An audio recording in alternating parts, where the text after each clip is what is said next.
Hey, good morning everyone and happy Friday. Welcome to October 7th, 2016. This is the PivotBoss Pre-Market Report and I am Frank Ochoa, aka PivotBoss. We just had the non-farm payroll number come out about 10 minutes ago here, so we've had a little bit of a push higher off of that level and then off of that number and then a reverse back off the previous highs here. So what we've seen so far is a rejection above 58.5. This is the daily time frame here where you can continue to see that this thing just continues to coil near the apex of that pattern here. And again, I continue to say that there's not really a whole lot of edge here on a swing basis. There's nothing really much to do at the moment except for be patient, look to fade the edges of the range, and eventually look for expansion, because once we do see expansion, we could see some significant movement here. Now, if we drop into the intraday time frame, again, what we're watching is 58.5. It's a continued key level here that we watch from the FOMC July 27th level. We just rallied above that level on the NFP report and then failed to hold above it, and we're now right back to where price was right before the NFP report came out. So it was a quick push up and back down. That impulse move right there can be used to judge the trading the rest of the day now. So that high, that low is going to be very important. You can look for extensions outside of that range, but that could be a very nice key range to play the rest of the session. And keep an eye on 58.5. If there's any failure to see acceptance above 58.5, the expectation is a retest of 44s and perhaps below. Let's take a look at crude oil. Here's crude oil. This is a daily time frame with the weekly PivotBoss pivots on. What we see here is basically a continuation to the upside. Very strong bullish move. What I mentioned before is we continue to see higher highs day over day, and we continue to see higher lows day over day. Very strong bullish trend right now. Prices push beyond 48s and continue to see acceptance beyond that level. And now we're sitting right at 50.5. And 50.5 is an important key level. We saw price get beyond it briefly before it rejected, and then all advances to it were also rejected. So very important level there, and we're right back at it. So this is an important area where we could see a rotation lower, a pullback, or a hold at these levels, but still, given the current strength, any pullback likely to be a buying opportunity, and we could see a push to the next upside level beyond 50.5, which is 51.67. That's the key range high, and then you have 54 as the next major level above that. So we have more upside potential here ahead. I still think that the next pullback could be a great buying opportunity for a shot at seeing a continuation much higher. So this is going to be interesting to see how 50.5 continues to respond here. Let's see. Let's take a look at the intraday. Here we are. So right now in the intraday, you can see 50.5. We continue to chop and trade around that level. We have a very nice tightly coiled pattern here around it. You can kind of see out here it's just continued to just chop right around that area. So 50.5 is very important pivot today so far. The previous session's high and close are going to be important because so far price attempted to hold above the high and failed, then came back to it and failed, and is failing here. Typically speaking, that tells you right there a lot of bears are serious about defending these levels, and if you're going to defend the previous high and the previous close and they're that close together, the expectation is a move to the midpoint and then the previous session's low. So the midpoint of the range is here. It's already been tested today. We have an impulse range that you can hit from here to here, and that'll give you a nice little key range to play the rest of the day.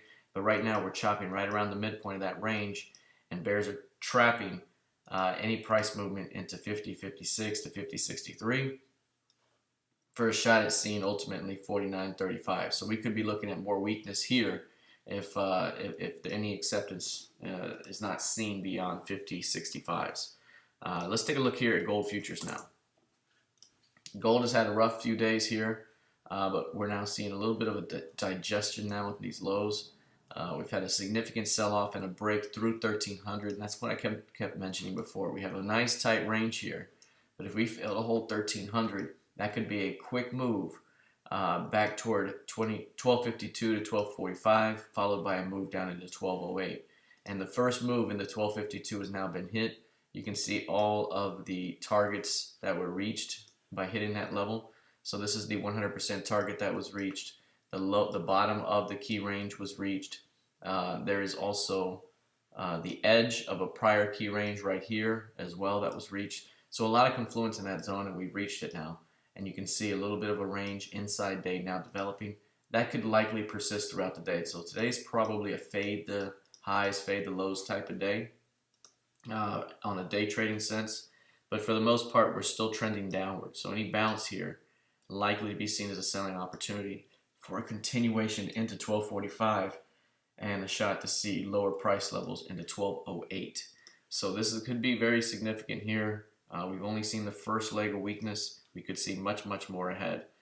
So right now, today's probably a digestion day, but any significant bounce should be seen as a swing selling opportunity for lower prices. Here's the NQ.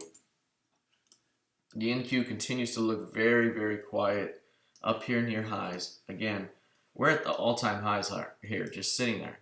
And we had a trading range that was 48 to 48.90, and now we've shrunken that range to 48.35 to 48.90. So I mean, it's you're getting about as tight as it gets at these highs. You can see just back and forth every single day.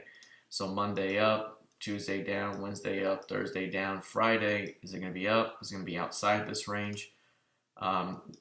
This range right here on a 5-day basis is about as narrow as it gets for the NQ. So if we look at this on an ADR method template here, and we bring up a 5-day analytical view, you can see right here on a 5-day range average basis, it's below 65% of average 5-day range. Average 5-day range is 84 points right now. We're trading just 52.25 points over a 5-day range average. Now today's not over yet, so this bar is not done.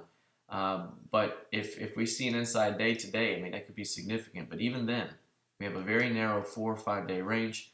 Usually what happens is after you see a period of narrow activity like that, you see expansion. You see, a little range like that, you see some type of volatility that comes and expansion.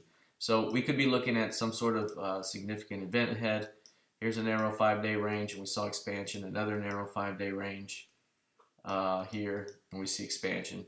So we see those times where this thing gets super, super narrow, and then the volatility comes. So right now we're at that point. So usually what I caution is the first breakout could be the false one. So if we're going to sell off, we might come up here first above 4,900, and it looked like we're going to break out and instead fail back below 4,900 and then break to the downside, right? Or if this thing's going to break to the upside, it may try to break down below 48.40, hold and fail, and then rally to new highs. So just keep an eye on the first breakout. Make sure that it's the real one, because the real one needs to drive. It needs to come back, retest, and continue driving. All right, that's it for the higher time frame. Let's look at the lower time frame for a moment.